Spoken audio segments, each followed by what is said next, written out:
Hello again, fight fans. Welcome to episode number 151 of the Neutral Corner. I am your host, Michael Montero, for Boxing Monthly Magazine and BoxingMonthly.com. This is TNC 151 for the week of December 15th. And before we get into news and notes, I wanted to give a quick shout out to two new Patreon supporters of MOB, Fernando and Bradley D. Williams. Guys, thank you so much. We appreciate all the love and support. Wanted to give everybody else your fee for this week. As you know, I do not charge a monetary fee for the Neutral Corner, but I do ask those of you who would like to contribute and tip the show, please go over to patreon.com/Montero Unboxing. If you want to rep the MOB brand, you can email me to inquire about a MOB tee. It's monterounboxing@gmail.com.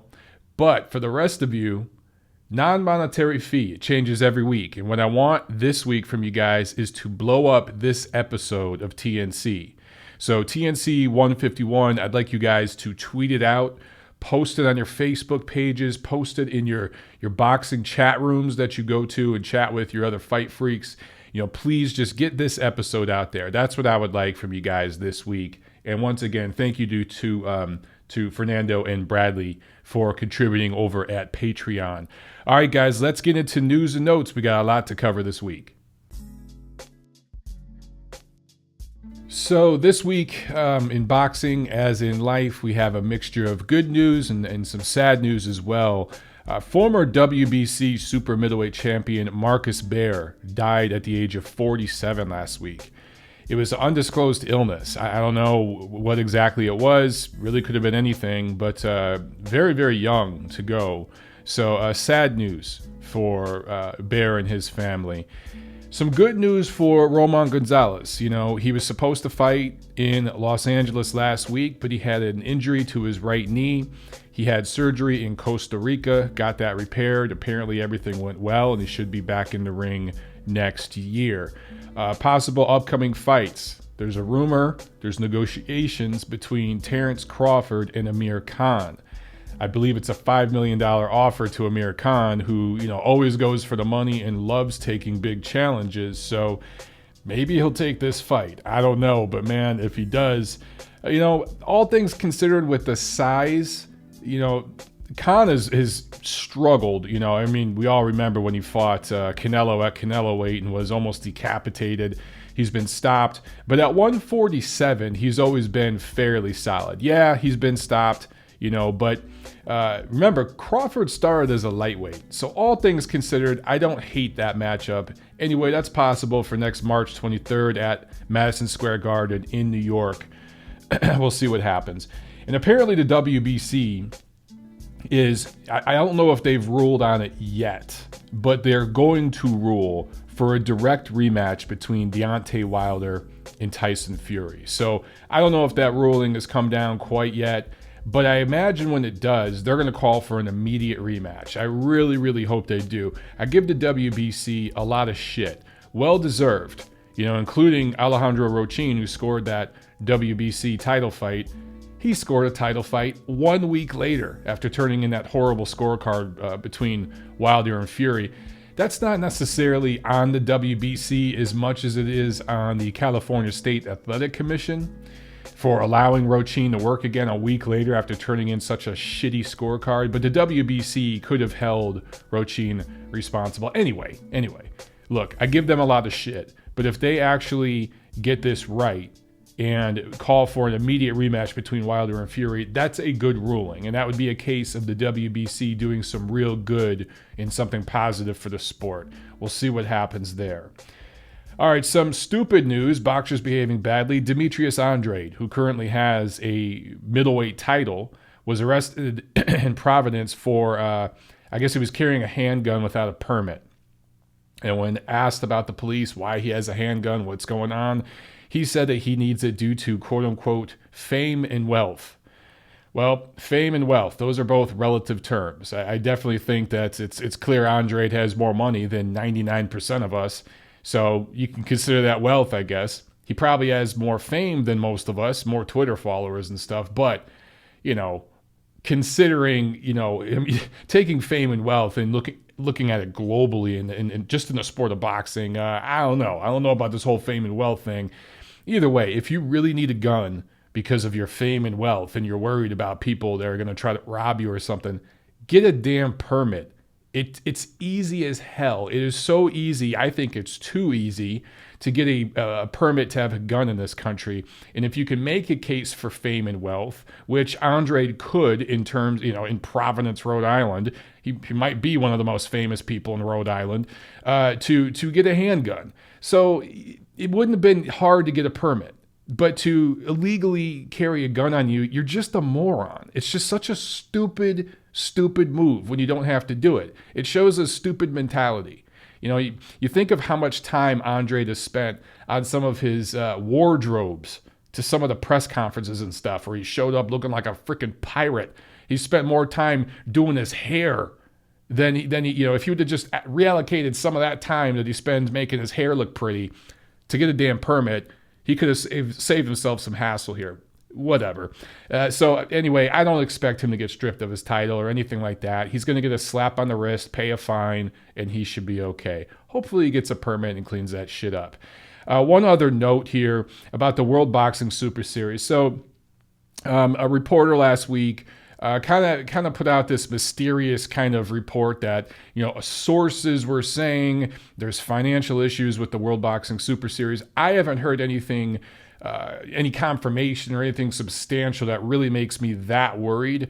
Apparently all the purses for the fighters have been paid. It's some of the bonuses that haven't been paid. And some of the funding, some of the, like investment funding, upfront funding for future events hasn't come through yet from some of the investors.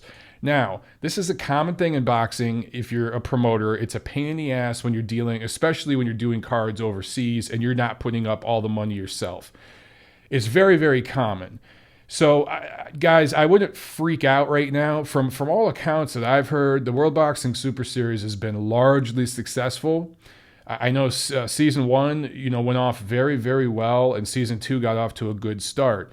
So I'm hoping that this has more to do with fourth quarter, year-end accounting issues and that kind of stuff, and it can get cleared up in early 2019. I wouldn't get too worried about this yet, okay, until we start getting some actual facts, figures, some data, and the actual promoters and people involved in the World Boxing Super Series start talking about it. And if they have, and I've missed out on this stuff, guys, give me some links, because maybe I just missed out on this. But nobody I've talked to that I really, really trust is that worried yet about it. So let's just all chill out. As far as we know so far, World Boxing Super Series is going to go forward into 2019 as scheduled. Okay, so that's it for news and notes this week. Let's get into the review of what we saw in the ring last week. Friday, December 7th, there was a Telemundo card from Mexico City, and Antonio Moran scored a TKO 2 win over Victor Alejandro Zuniga. It was a 10-round main event. And there was a Mayweather Promotions card in Las Vegas. There was no TV to this. And Ronald Gavril, remember him, he fought David Benavidez twice. He looked pretty good in the first fight. Benavidez made adjustments and beat him pretty clearly in the second fight. But he scored a TKO 2 win on that card. So that's really it for Friday. It was a pretty slow Friday. Saturday, December 8th, though, there was a lot going on.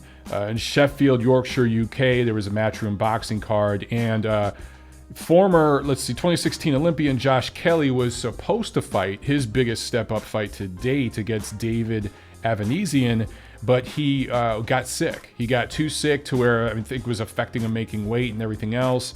And so this fight has not been canceled. It's just been postponed. They're going to reschedule that fight. So you're still going to see Kelly fight Avanesian, which I think is a really good matchup to see where Kelly is at.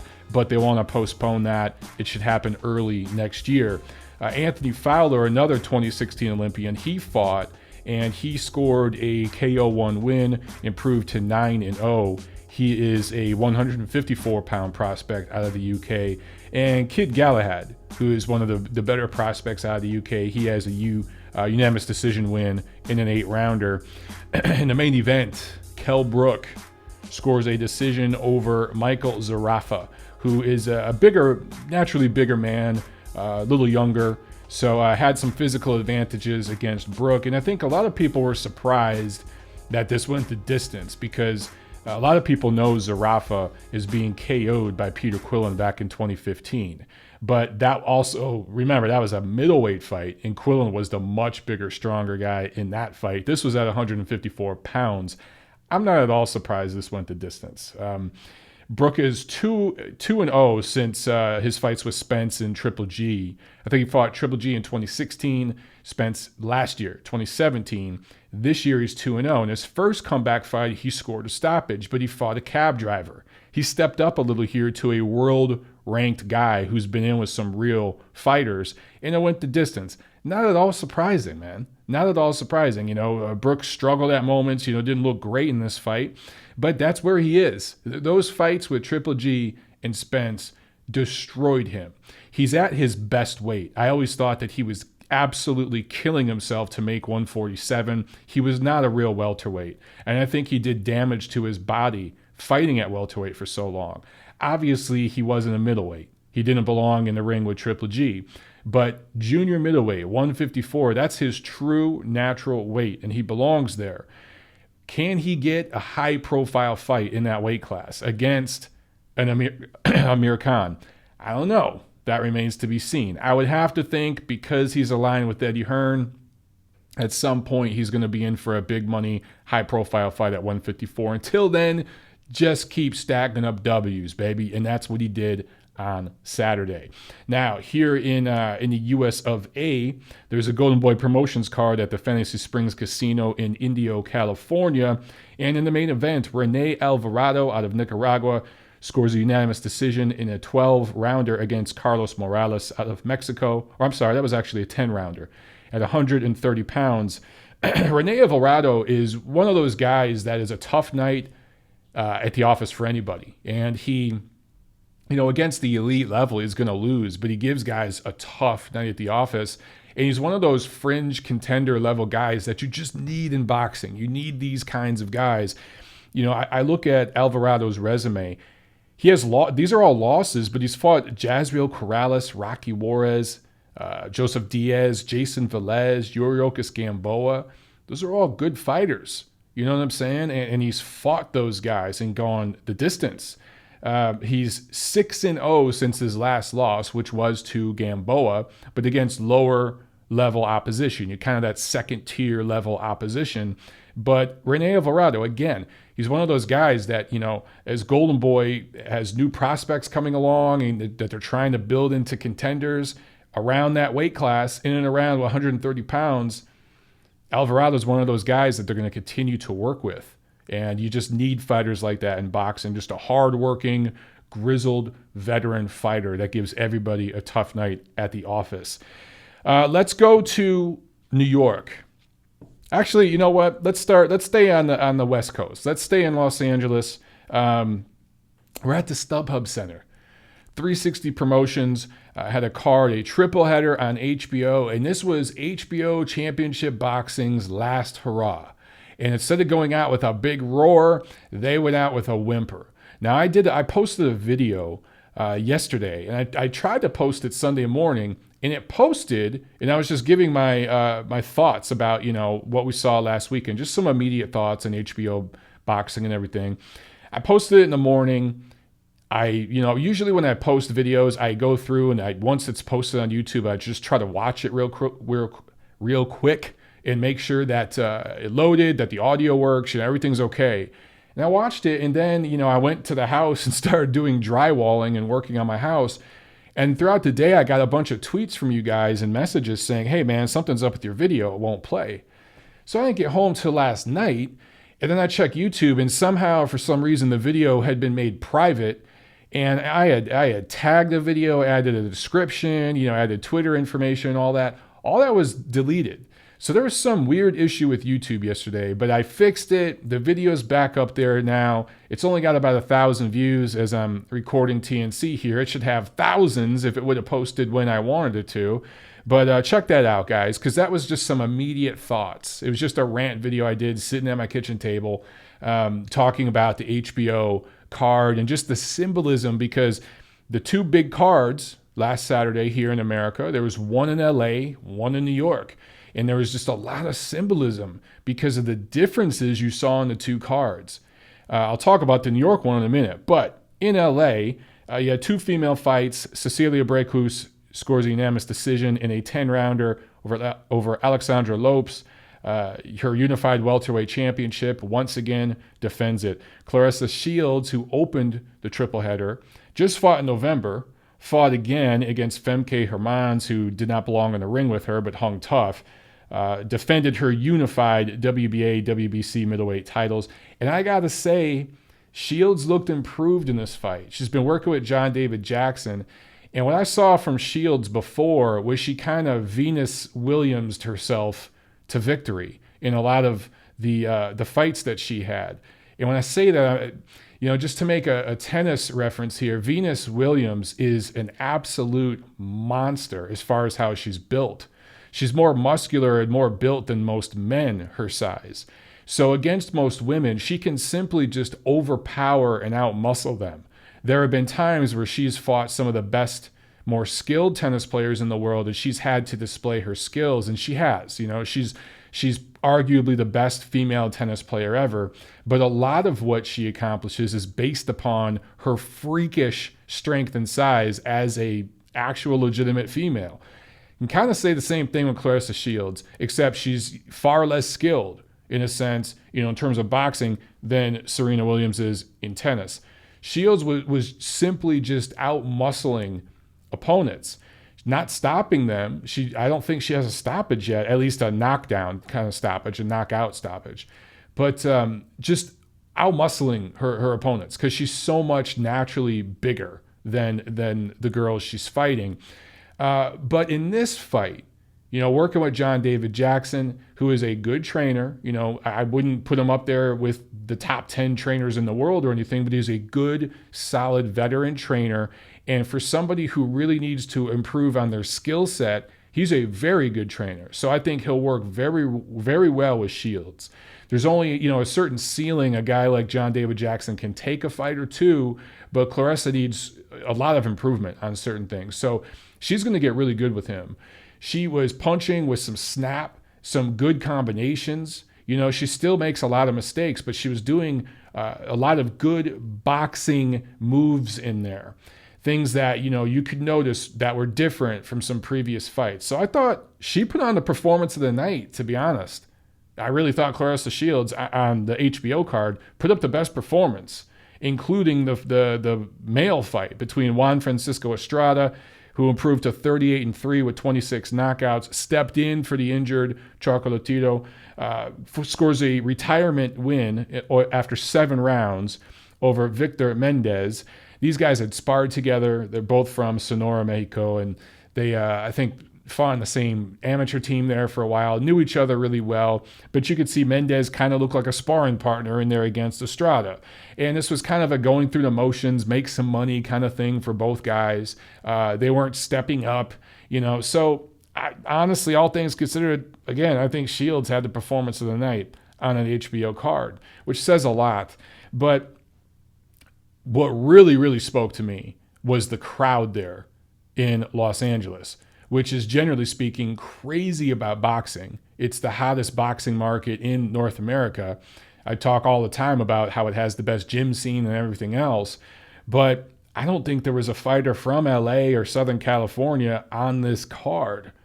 You had female fighters from, Brækhus is from Norway, Shields is from Michigan, and then their fighters were from Europe, obscure European countries. I say obscure in regards to boxing scene, right? Not boxing hotbed type of countries. And then you had 2 guys from Mexico, and Estrada has fought in Los Angeles and Southern California plenty, but people knew that was a mismatch right away, the Estrada-Mendez fight. So all things considered, man, the fight fans honestly did not give a shit about this card. They didn't care that it was the last HBO boxing broadcast. They didn't give a shit. There was no nostalgia. Oh, let me be there for the last HBO card. Maybe some fans don't believe HBO and they think they'll come back for a one-off here and there. But I think the real story is they wanted to stay home and watch ESPN. They wanted to see Lomachenko, Dogbe, and Teofimo Lopez live from New York. They didn't give a shit about seeing live boxing, in front of them at StubHub Center. So that says a lot because, man, I've covered a lot of events at StubHub Center that were, kind of obscure, even untelevised cards and events that were at StubHub I've gone to where there were small but passionate crowds of like 3,000, 3,000 that will fill up the lower bowl and stuff like that. And they still get loud and everything. There could not have been 1,000 people at StubHub. And just think about this, guys. Think of an HBO championship boxing broadcast in a major market. LA is one of the top dozen markets on earth. You know what I'm saying? It's one of two global American cities. It's LA and New York, right? You have an HBO championship boxing broadcast in Los Angeles on a Saturday night, prime time, and there's not even 1,000 people in the crowd. So that tells you so much about where HBO boxing is at. It also tells you that, these female fighters just not moving the needle. I think you're going to have a female super fight. You're going to have Breakhus has to fight Shields to really move the needle for a female fight in America.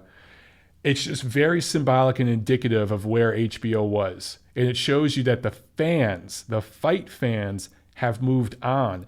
And I think there was a little naivety in regards to the promotion, especially from HBO's perspective, that fans will show up because they're going to want to be a part of the last HBO boxing card. Nope, fans didn't give a shit. So anyway, HBO boxing, I am so thankful for what they gave us. It was emotional seeing Larry Merchant on the broadcast. I did go back and watch it. We all knew Jim Lampley was going to get choked up, but Roy Jones Jr. got choked up. My man Steve Kim tweeted about that it was touching, and it was, to see Roy, who doesn't get emotional, kind of get emotional. I mean, that, and then the little, vignette at the end that showed all the memories or whatever, I got a little choked up when I saw that, because you just see all the memories and you think about all those fights that, all those great memories over the years, the good, the bad, the ugly, and where you were watching that. So all those memories, that you see, it kind of takes you back in your own personal life. Like, man, I was living here when that fight happened. I was going through this when that fight happened. I was in this relationship or this job when that fight happened. You just start remembering all these things about your own personal life and how it relates to these great fights HBO gave us. And it was touching, but the writing's been on the wall for a while, and when you see the reaction and who showed up to attend this fight live, you just see, man, everyone's moved on.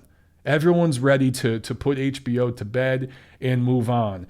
And me personally, I'm a little disappointed, but not at all surprised that Max Kellerman's going to come over and call some of the ESPN fights now. If he replaces Mark Kriegel, I guess that's pretty good. I'm not a huge Mark Kriegel guy. But Joe Tessitore and Tim Bradley are doing a good job at ESPN. So if he steps in as a third guy, okay. But I kind of just, the whole HBO thing, like, I don't want to see Jim Lampley go anywhere else. It's weird enough seeing Michael Buffer on DAZN. I just, I want to keep those memories with those guys, that crew, Harold Letterman, all those guys. I want to keep that to HBO. I don't want them to go to one of these other platforms and muck it up. It's time for the new generation. I'm being ageist a little bit here, fine. Hashtag triggered. But I want to see these new guys on these new platforms take things into the new era of boxing. And let's let go of HBO and cherish those memories and everything, but let that old crew stay there in our memories when they were in their prime. Their best has passed. The time has passed, okay? Time to move on. All right, going over to New York. Madison Square Garden, the theater. The theater was packed. The theater was packed hours before the the ESPN network broadcast even started. The undercard fights were on ESPN Plus, and it's very, very rare to be, watching a card, even if it's a small venue like the theater at MSG, which maybe holds, a couple thousand fans or something, but to see not an empty seat in the place during like the fifth sixth undercard fight. You just don't see that in boxing. You can see that sometimes in MMA. You do not see it in boxing. So it showed you just the difference in the energy of what was going on in New York on ESPN and how that is trending upward. That's the future. That's where the energy, where the juice is right now. That's where the fans, the finger on the pulse of the fans is there.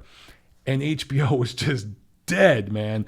So it was exciting stuff in New York. And I love that the undercard fights were on ESPN Plus, so you could watch that. There was some entertaining cards or fights there. And then it bled right into the ESPN broadcast, which was a triple header. And in the first fight, Teofimo Lopez improves to 11-0, 9 knockouts, destroys Mace Menard with really the first flush right hand he landed. And the broadcast said he landed it on the chin. He didn't. It was more on the temple. And I think that's why there was kind of this weird delayed reaction from Menard as he went down. If it had landed flush on the chin, that's what puts you right to sleep and you go straight down. Menard kind of hunched over for a second and then went down. And I think that's because there was some neurological stuff happening there, which is when you get caught in the temple, that's what happens. Either way, man, great overhand shot from Lopez. That's a knockout of the year candidate. And I've been telling you guys, Lopez is the 2018 prospect of the year. He went pro pretty much exactly 2 years ago. I think it was November of 2016. So just over 2 years ago, right? Late 2016. 4-0 this year. And I think it was 3 knockouts this year in his 4 fights. So he looks better with each fight, man. He's definitely building up some buzz. And some people are comparing what he did with Mason Menard to what Devin Haney did with Mason Menard. Because Devin Haney, Menard went rounds with Haney and had some, I guess you can call them moments in there. But guys, styles make fights, and you can't rate how where you put a fighter at based upon, 2 fighters, how they fought against like opponents. You can't do that. Styles make fights. And I will say this. I mean, if we're comparing Teofimo Lopez to Devin Haney, I think Devin Haney is a more all-around complete boxer and more defensively sound. But it's clear that Lopez is more explosive and the harder puncher. And speaking of Devin Haney, by the way, I just sent Doug Fisher my final article that I'd written on Devin Haney that should be posted, if not the next issue of Ring, the one after that, depending on deadlines and space and everything like that. So over the next couple months, you guys will see my piece on Devin Haney in Ring Magazine coming out. But anyway, Lopez, clearly prospect of the year, scores a highlight reel knockout that SportsCenter featured and was tweeting. It was trending. So good for him. And he's out of New York. So to do that there, that's big for him. And he's definitely going to start building a following there. In the co-main, great fight, upset special. Emmanuel Navarrete out of Mexico scores a unanimous decision over Isaac Dogbe, who's out of the UK, originally from Ghana, but now out of the UK. Takes his WBO 122-pound title. Dogbe took a real beating in this fight, man. If you look at how he looked in the post-fight interview and then how he looked before the fight, it looks like 2 different human beings. His eyes were swollen up, his cheeks, forehead, his lips were bad. He took a sustained ass whooping in this fight from a younger, fresher, longer, taller, bigger, heavier guy. And I'm not so sure his corner made the right decision by keeping him in there to finish the fight. I get it. It's a moral victory. You're defending your title. But dude, after about the 9th or 10th round, you knew there was no way you were going to win this fight unless you scored a knockout. And it just wasn't going to come. It was not going to come at that point. So I don't know if they made the right call keeping him in there. My personal opinion, what we saw in this fight, I don't think Isaac Dogbe is ever going to be the same. I don't think he's ever going to hold another world title. I think he's going to fade out from here because that is just an absolute ass whooping he took in this fight. For Navarrete, who came in kind of as a question mark, because as I said last week during the preview portion of TNC episode 150, when I was previewing this fight, I'm like, you just don't know about these guys coming out of Mexico sometimes. Sometimes the record's padded. Sometimes the record is tough as nails. And these guys have fought killers. They fought grown-ass men down there. You just don't know. But this guy had one loss in his 6 pro fight. It was just a 4-rounder. He lost on the cards. You don't know what to make from something like that, right? But he came into this fight huge for this division, obviously. You saw the size difference. And Dogbey's undersized for the division. Navarrete does a lot of things wrong. I mean, a guy with his length, boy, does he shorten his punches too much. He rarely gets full extension on his punches. What I mean by that, guys, is he loops a lot of punches with his elbows bent. He doesn't throw straight punches and get full leverage. And because of that, I really think that's why he didn't get a stoppage here. Had he taken a step or two back and landed straight 1-2s, getting full length and extension and turning over on his right hand, he would have knocked Dogbey out in 6 or 7 rounds. You could see the writing on the wall very, very early in this fight. Dogbey kind of made a stand in the middle rounds, but after that last stand, it was all Navarrete. And maybe not 6 or 7, but maybe 7, 8, 9 rounds, somewhere around there. Navarrete really could have knocked him out. I'm talking 1 punch knockout if he would properly throw a punch. So he makes a lot of mistakes, but because of his activity, he showed a pretty good chin in this fight. He's going to be trouble for anyone in that division. And that division is wide open right now. So he's got a title right now, and let's see what he does with it. But there's definitely some things he can improve on. But he's a tough night at the office for anybody in and around that weight class, super bantamweight. Okay, main event. Vasily Lomachenko drops Jose Pedraza twice in the 11th round, really dominated the championship rounds. Scores a unanimous decision win, unifies the WBA and WBO lightweight titles. Scores were 117-109 twice. One judge had it 119-107. And some of you guys on Twitter were saying that those scores were too wide. No, they weren't. Those were the right scores. I thought they were right in the wheelhouse. I thought you could give Pedraza 2 rounds in this fight. I scored it 10 rounds to 2 for Lomachenko. And if you had anything close to that, you scored this fight correctly. Pedraza did some good things in there in the sense that he looked like he belonged, and he did. And I told you guys that going in. And by the way, I was telling you all week that this was going the distance, and you guys thought I was crazy. And here it goes. It went the distance. And I also told you guys when it did go the distance, or that it at least would go late into the fight, that a lot of people on social media would be saying, Loma looked like shit, Loma's overrated, Gervonta Davis took him out, Loma couldn't, yada, yada, yada. All typical. All very, very typical and predictable. So I'll talk more about that in a second here. But in the actual fight, Pedraza, who I told you guys could switch hit, righty-lefty, tall, long fighter, a little longer than Jorge Linares, who gave Lomachenko issues, fights longer and stays behind his length better than Linares does. A more defensively sound fighter than Jorge Linares. The other thing Linares really does better than Pedraza is punches harder.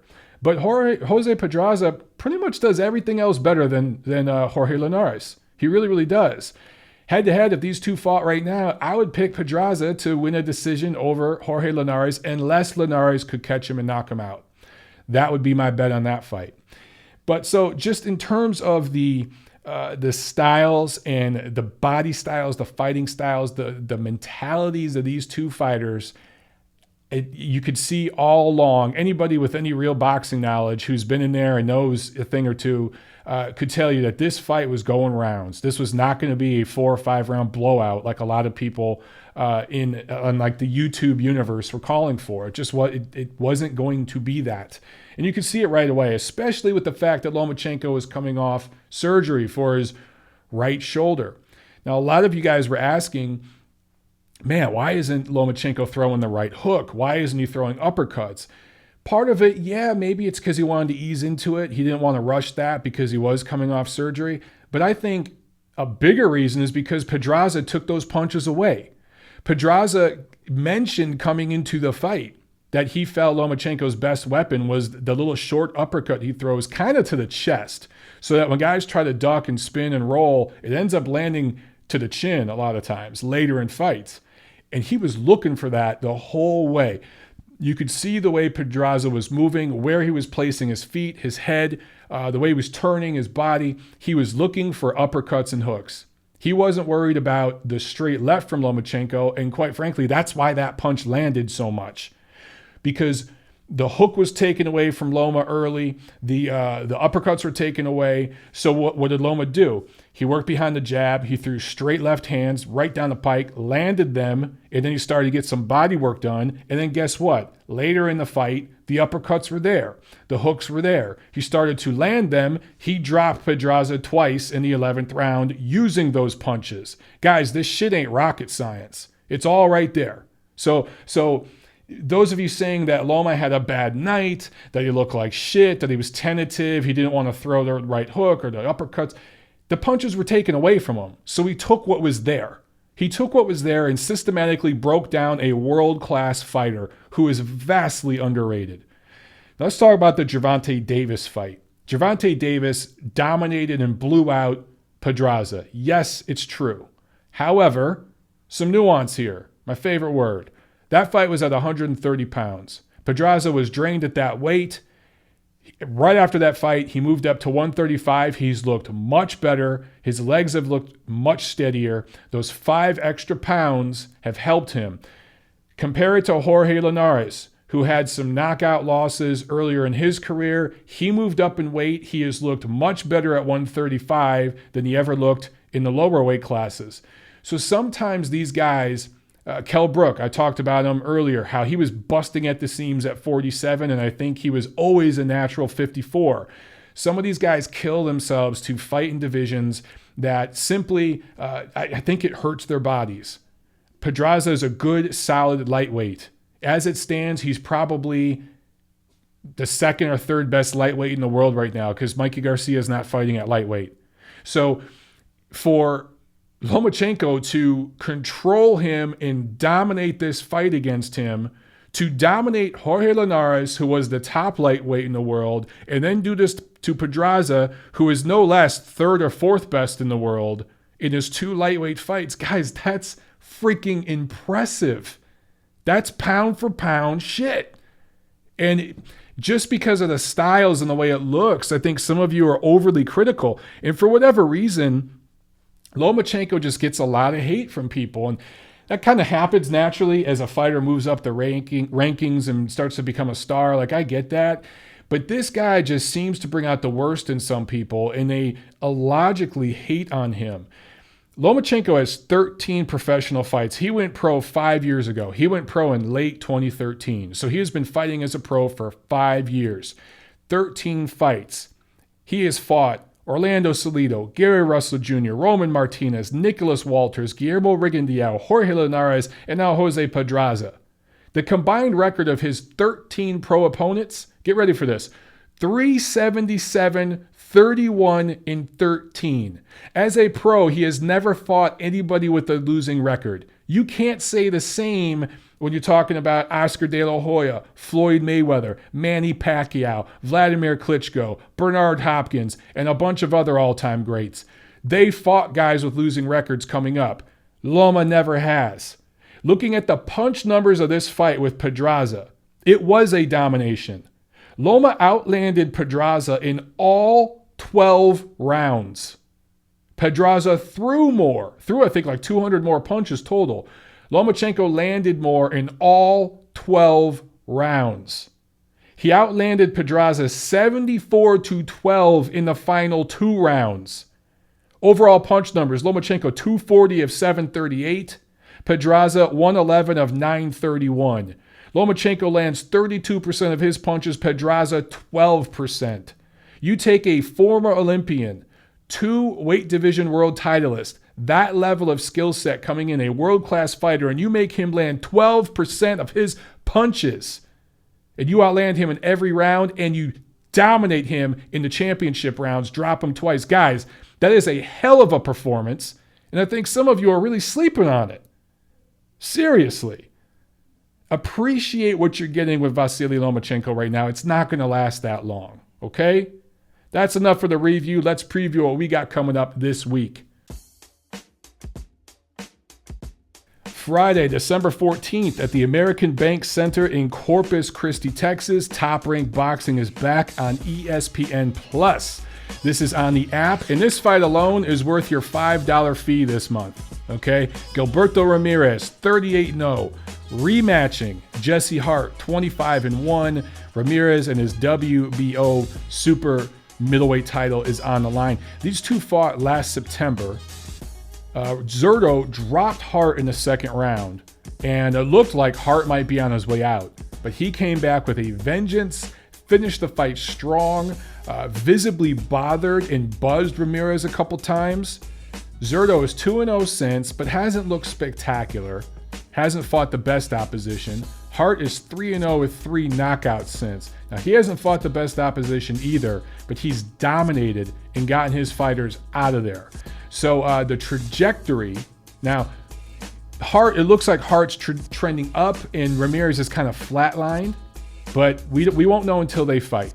Okay, and if Gilberto Ramirez really is this elite level, top super middleweight that everyone thinks he is, he should show improvement in this rematch. Earlier in this episode, I talked about Ronald Gavril fighting David Benavidez. And you saw, Gavril fought, it could have been a draw at first fight with Benavidez. But then the rematch, Benavidez made adjustments. And he clearly won that rematch. That's what we should see from Zurdo in this fight if he is who we think he is. Now, Hart and his people have said that, they were kind of boxing part-time before and working other jobs and now they're boxing full-time. They've dedicated themselves to the sport in a whole new way. They're doing new things in camp, and they've improved. If that's true, maybe Hart can pull this off. My gut instinct tells me that we're in for another good fight, but that Zurdo Ramirez is going to show us something he hasn't shown us before. Call me crazy, but that's what I think we'll see here, and he should win a decision victory.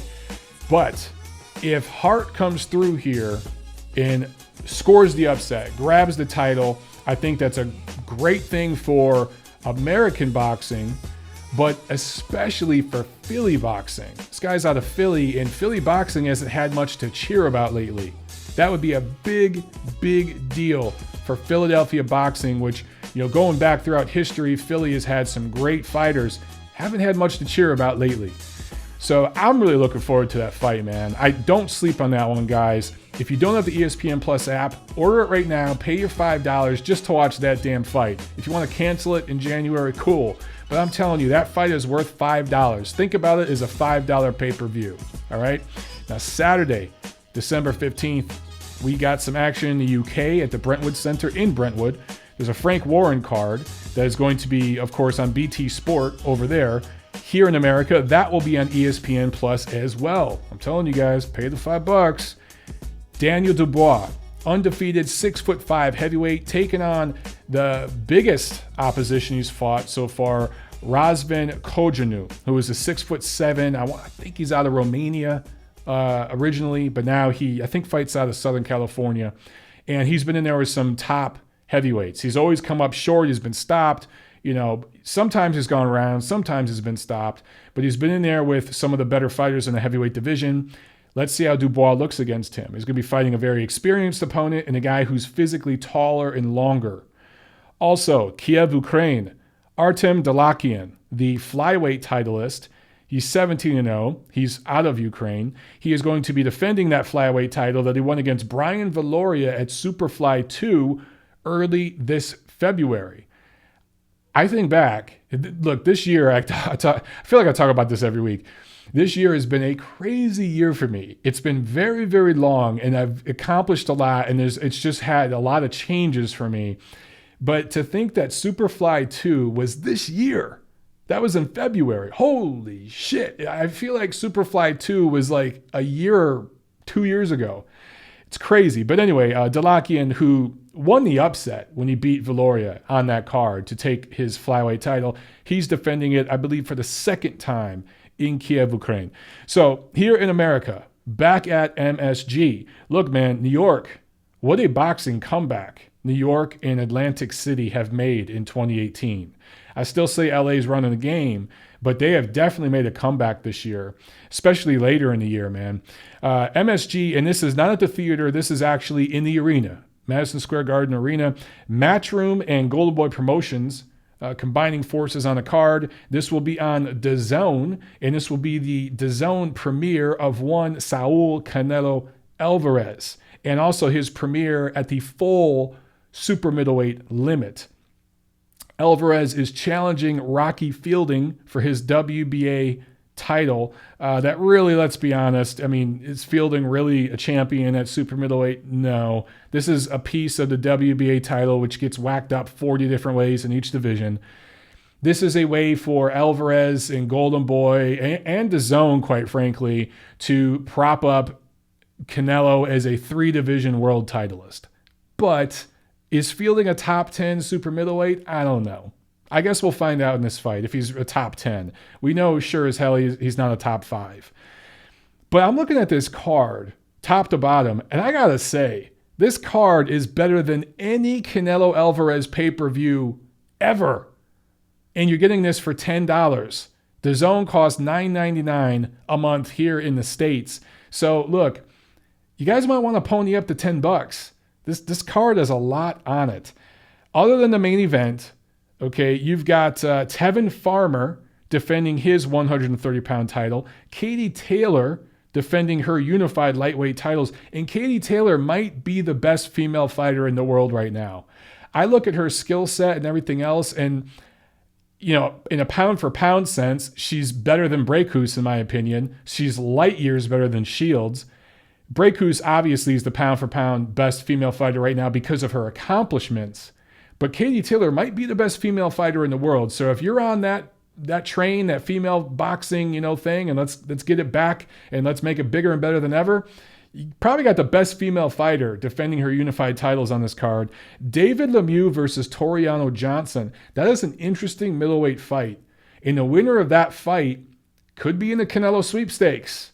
Okay, Golden Boy Promotions has been trying to line up David Lemieux for Canelo for a while now. Should he be successful against Toriano Johnson, I think we all know who Canelo is going to fight next.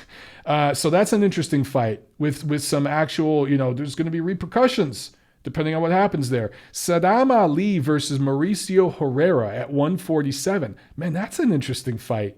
Ali did not belong at 154 pounds. We found that out against Jaime Munguia. But he's a good, solid, might be a top 10 welterweight.